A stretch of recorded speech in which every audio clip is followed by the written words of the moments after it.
All right, here we are at the bus pickup. They're gonna take us to the starting line, which is by Rochester International Airport.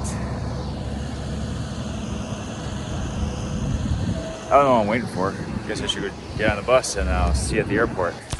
Hey, so yes, I am actually around the start line. This is Rochester International Airport, which is a meaningful place to me because 8 years ago I was flown here from New Ulm to start my journey through not dying and recovery from necrotizing fasciitis. So the start line, I'm not sure you can see it, is way over there somewhere. Yeah. And I am taking a warm-up run right now. It's 6:25, so I got 35 minutes before the race actually starts. I'm getting a warm-up, just loosening up the old legs, and I figured I'll run here and visit this place again, even though the first time I was here, I was strapped to a gurney on the inside of a small plane. So it's a bit of a first full circle journey for me, which is exciting and a bit sentimental. I promised myself I wouldn't cry. Don't worry, I won't. Maybe at the finish line because of pain, but who knows. All right, so I'm gonna finish up my warm up here. I probably won't record anything during the race. I want to be focused on doing my best. So I will likely talk with you at the finish line. Though I will say there is a chance there might be some video of me running, but I won't be taking it. A chance. I won't make any promises. All right, I'm gonna get back on the road here. See you later.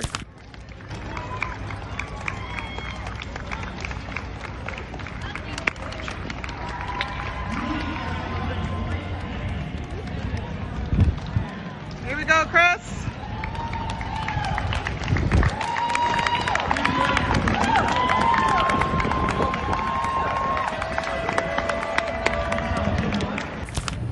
Oh man. Well, that's a wrap. Made it just under 317, not 315, which I was aiming for, but under 320. Hopefully I made the bubble so I can qualify for Boston. Certainly a PR. Oh, had a great finish. Oh, you know, I'm proud of myself. Last 3 miles were a beast, but I did it. Marathon number 4, done. I think I made a mistake though, sitting down. It's gonna take me a while to get up again, but we'll see what the results are if I qualify for Boston and if I place my ace vision. But you know what, I will take it. Thank you so much to everyone who helped me out, who pushed me along, who cheered for me. You don't realize how much this means to me and how much you mean to me. So, all right, I'm gonna keep going here. Love ya. And remember, as always, pass to perfection and go for greatness. Hey, so it's been a couple days since the marathon. I was contemplating making this video yesterday, but I had some family things to take care of, plus it was Mother's Day. Happy Mother's Day, all you mothers. And almost sounds like an insult. Anyway, and I wanted just to reflect a little bit more on the effort I put forth on Saturday. It went really well, all things considered. The weather was great. It didn't rain at all. I was pleasantly surprised by a couple things, which I'll talk about in a little bit. But I think that given the circumstances, which again, I'll mention in a little bit, it probably couldn't have gone any better. So let's get into that. At the race, at the start of the race, which was by the Rochester International Airport. The air, the energy was a little hectic. They didn't have many trucks for the bag drop off. They only had one. So that was a little stressful. And then after dropping off my bag, I had to go to the bathroom, and the lines were understandably long. But this guy came up and said, "Hey, we won't start without you. So take care of your business. Don't worry, we're not leaving you at the starting line," which is good. So I was able to take care of all my business and then see my friend Blake.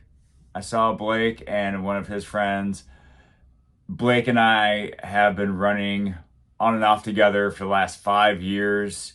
He had moved to New Ulm with his young son, Dason, and he joined the run club. So we got to become fast friends, literally and figuratively. And throughout the last couple of years, I've, chatted with him, and we've been friends through his dating life and him now meeting his wife, Andrea, and them having a kid together. And throughout this time, he's been slowly working on his running. He is currently a major captain, I think, in the National Guard, and he's trying to join the Minnesota team. And to do that, you have to be within the top 3 finishers of the marathon distance in the state, and be in active duty. So that's what he was going for on Saturday. So we were chatting a little bit, and then we separated for a little bit, and then I saw him again near the start line. I got up to him, and I at that time asked him, "Hey, so what's your goal?" "Oh, I'm going for 3:15, which was what I was going for. So awesome! I'm gonna have a running buddy, and I love running with Blake. He's so chill but yet determined. And so the first 4 miles went really well. We started off very conservatively, which is his plan as well, just chatting back and forth about different things, about Ragnar. He and I were both on a Ragnar team last year, and it did really well. I was the only non-service person on that team, which is ironic because I was also the only person with Ragnar experience. So the first few miles go, we were laughing at the lack of accuracy in the mile marker set up by the race, but they eventually panned out. They evened out pretty much to be close to what my watch was showing. But around the 4.5 mile mark, Blake says, "Well, I gotta take care of something." You know what I mean. So he peeled off, and I was on my own for the rest of the race, which I was planning on doing anyway, but it was fun to have a friend for the first 4.5 miles. And the first bit of the race, that first 8.5 miles, went as well as I expected it to go. I ran conservatively. My goal was to start conservative between the 8.5 mile mark and 21 miles, run at race pace, and then run with my heart, give it all I got towards the finish line after that 21 mile mark. So I did that. I rolled with the hills. They had rolling hills for the first 5 miles. I saw one of my colleagues, Kelsey, yell at me. I ran by her. She didn't realize it was me. And then she yelled, "Gordon!" I turned around and gave her double fist bumps, and that was fun. Then we ran downhill. I didn't let the hill take me too fast. I held it back a bit to save my quads, which is good. And then we got into the southern part of the Rochester Circle. There's a big road that goes around Rochester, West Circle Drive. I guess circle drive would be more accurate. And I entered the bottom part of it on the bike path and headed into the downtown area. Again, doing really well. I was averaging about 720 going into 710s in that second part of the race. I got to the halfway mark, and as soon as I turned left after hitting the corner after getting off the bike path going into the halfway mark, I started feeling a little slow, but I think it was just the residual from coming up from the riverbank, because I ran along the river for a quarter mile. But then I got back up to 7:15, 7:10, and was running really well, nice and easy. My left hamstring, though, was starting to give me a little, they say a niggle. That's such a weird word. It was twitching a bit, and I was kicking myself metaphorically because I have compression wraps for my hamstrings. I only had one on my right leg though, because weirdly enough, the week before I went for my last long run, my leg was bleeding at the end of the run. And I thought it had something to do with the material of the compression shorts I was wearing. Probably was a rock that was caught in my compression short and I didn't know it, and was rubbing against my skin. Well, I only wore one compression sleeve on my right hand, my right thigh, and not my left. So that was in my head now, like, oh no, I should have worn that. But it worked itself out. So I go into Quarry Hill Park, which is right by Bill and Dee's house, my parents' house, technically Becky's parents' house, but they're my parents too now. And I'm feeling really good. It's at this time I switch on my headphones, and I get my phone ready and cue it up to my playlist, because I have this music playlist, I call it the Med City playlist. I know, very creative. To play music to just push me through the second half of the race. And then as I'm nearing the corner to take a left on 18th Avenue, I see Becky and the kids and Bill and Dee. So I lose my fuel belt and I lose my shirt because it was warm and I wanted to lighten the load. And I turn the corner, Seth hands me my water bottle that we had prepped. I drop my stuff, I cheer them on, I say I love you, and I keep going. And I run through the rest of that neighborhood and through Spring Lake Park and all the way to Highway 52 at around a 7:10 pace. Again, feeling really good, really strong, just letting my cadence keep me going. And then I get through these little lakes just west of 52, and we come upon the I can't remember what road it is, but it's a road that sometimes we would take to get to downtown Rochester. And momentarily I get mixed up and I forget where I was supposed to go.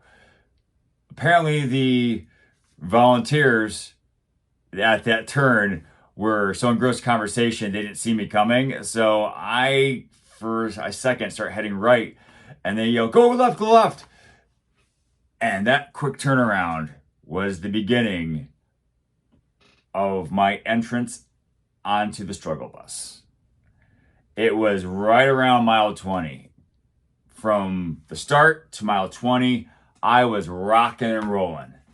I believe I was set to negative split. But I don't think, honestly, that the volunteers not paying attention to me threw me off. It basically was, I was starting to hit, if not the wall, a big, strong piece of drywall.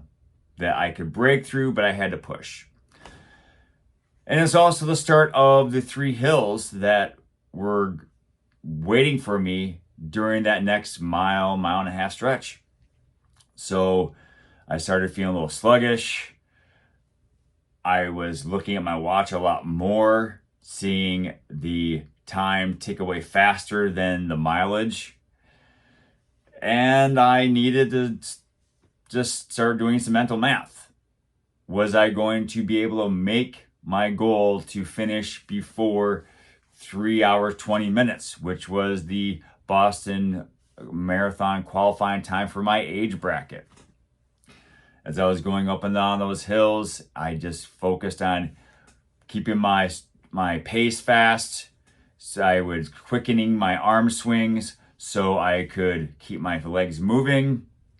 Mile 21, it was a really big hill that I crested. I looked at my watch at one point. I was running a 9-minute mile pace. Not where I wanted to be, but that's where I was.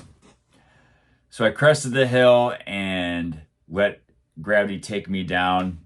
Luckily though, as I was coming off the hill, I saw Blake's wife, Andrea, and their 2 kids cheering me on. And so I did what I've been promising myself I would do every mile, is I smiled and I gave her a little wink and a point. And she basically took one of my favorite pictures in recent memory of me running. I'm in the air, winking, pointing at her, and I even used that for a post. It's a really fun picture. But that got me going a little bit better. I moved on towards the turn onto the bike path where I had come from at the beginning of the race. It was a big loop, so now I'm doing the second lap on that loop. Still pulling mid 8-minute miles, doing mental math, thinking, okay, what do I have to do to still finish under 320? And I just focus on smiling every mile, moving my arms faster.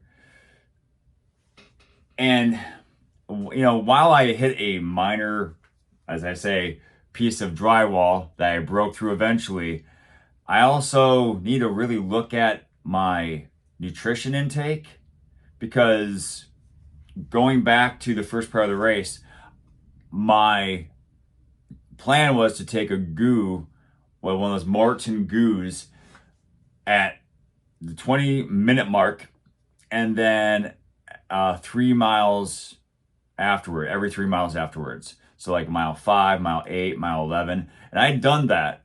Mile 14, I was starting to feel a little full. So I had to take the whole thing. And then shortly before mile 17, I sipped the rest of that one.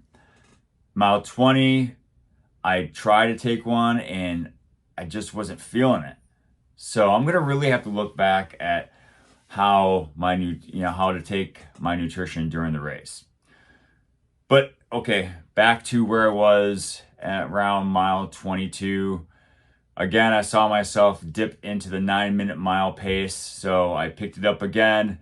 I remembered what my friends had said, my running friends, about keeping my arm swings fast, keep breathing, and just focus on that next turn. So eventually I get back onto the turn, which would take me just south of the golf course, which is just south of downtown Rochester. It's around mile 25. And I have the song Holding Out for a Hero by Bonnie Tyler queued up, because I told the kids, especially Seth, that once I get under Broadway, I would play that song to the finish. And so once I crossed underneath Broadway, I kicked it on. I started swinging my arms bigger. And when you swing your arms bigger, your stride gets bigger.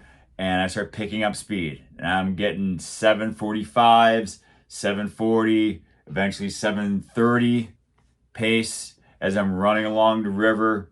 And then eventually I see the bridge that I'm going to have to come up and cross over. So I start picking up even harder. And at the end, I'm able to flat out run as hard as I can, actually reaching 5.5 minute mile pace as I cross the finish line. As I'm looking to my right, I see the clock, 3:16:56. So I made it under 3:20. I was going for 3:15, but it didn't happen, but that's okay. I gave myself more than a 3-minute bubble between the Boston qualifying time on the website and my time, because Boston is so popular that so many people want to run it. So not only do they have the time on the website listed, there's also a bubble created that, based on the number of entrants in that division, they have to have a cutoff. And for the last couple of years, barring 2021 because of the pandemic, the bubble's been around a minute, minute and a half, 2 minutes. So I think 3 minutes is going to be good. Here's hoping. I cross the finish line, I get my medal, and I stop to take a breath. And I keep breathing, but still standing there. And one of the medical professionals comes by and says, "Do you want me to walk with you to the beverage stand?" "Yes, please." So I'm walking slowly, grab myself a Gatorade, a Muscle Milk, a banana.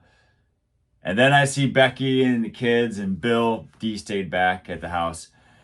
And I am extremely happy with how well it did.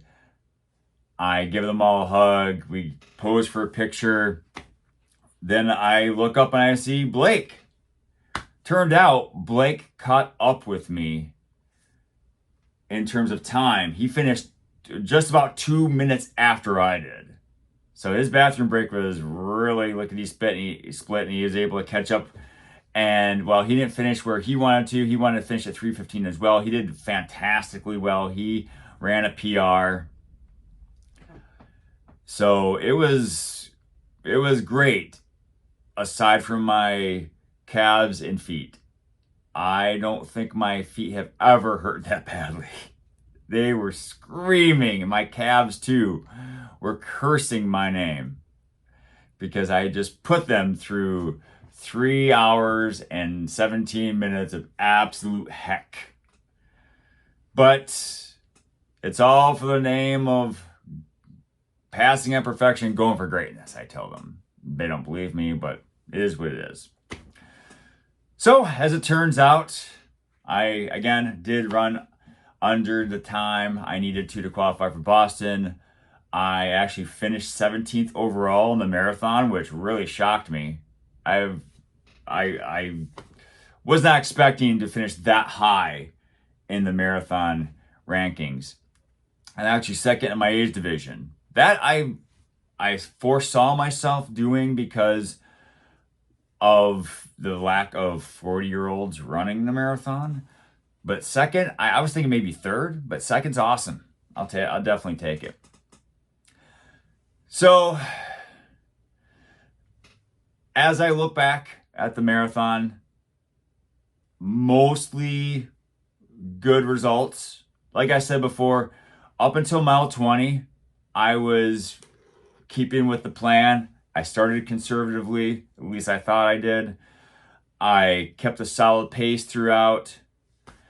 I really did want to run under 3 hours, but that was a pipe dream once I realized that it was going to be tough to get under 7 minutes at any point without using a big hill, which happened twice on that big decline. I got under the 7-minute mile pace on 2 miles of that decline. The whole course isn't downhill, so that wasn't going to happen. So sub 3, that's my goal for Boston. I'm going to work towards running sub 3 in Boston. But you know what? My results on Saturday are really good. I'm going to have to figure out the nutrition thing, figure out that part of it. And in terms of my training workouts, I'm really going to have to work on running the last part of my training runs hard to build that endurance. I'm really proud of myself that I didn't cave or I didn't bonk during the third quarter of the race, because sometimes I do that. The third quarter of any race, I slow it down a bit, but I actually sped up, which I'm really proud of myself for doing because I really worked hard on that. So I got my marching orders for me, provided I do qualify for Boston. That's not until September. So officially I can't say I qualify for Boston. But in terms of the time I ran, that's what it has on the website. So there you go. So work on that last quarter, making myself stronger in that area, and working on nutrition and basically keeping up with the strength training. I do need to be a little more consistent on that. But otherwise, that's the 2023 Med-City Marathon for me. I'm really happy with how things went. I'm extremely supportive or appreciative of everyone who showed up, not only in person, but I actually have had some friends follow me on the racing app, which was really fun because they said after they finished the 5K here in New Ulm, they turned on the race app to watch my results, which is really humbling. I almost feel famous. And just the support and love of my friends and family. Thank you, God, for allowing me this opportunity to give it all I have. And I'm going to continue to do that. And just remember, you are your greatest limiting factor. Whatever you want to do, just keep believing in yourself, work hard at it, be smart about it, put forth the effort. And I'm not saying you'll always be successful, but if you give all you can and you go after a scary goal, you may not reach every goal that you want. There were a couple goals I didn't reach, but you will become a better person than you were before. And I certainly have. I am a much better person than I was 5.5 months ago. Not that I was a horrible person, but I'm a smarter runner, a stronger athlete. I am more versed in the ways of nutrition and sleep and everything because of what I went through these last 5.5 months. And I wish that for you. I wish you growth and happiness and strength and all that stuff. So I have to get going, but we'll see you later. So as always, I love you. Have a great day. And remember, as always, to pass imperfection and go for greatness.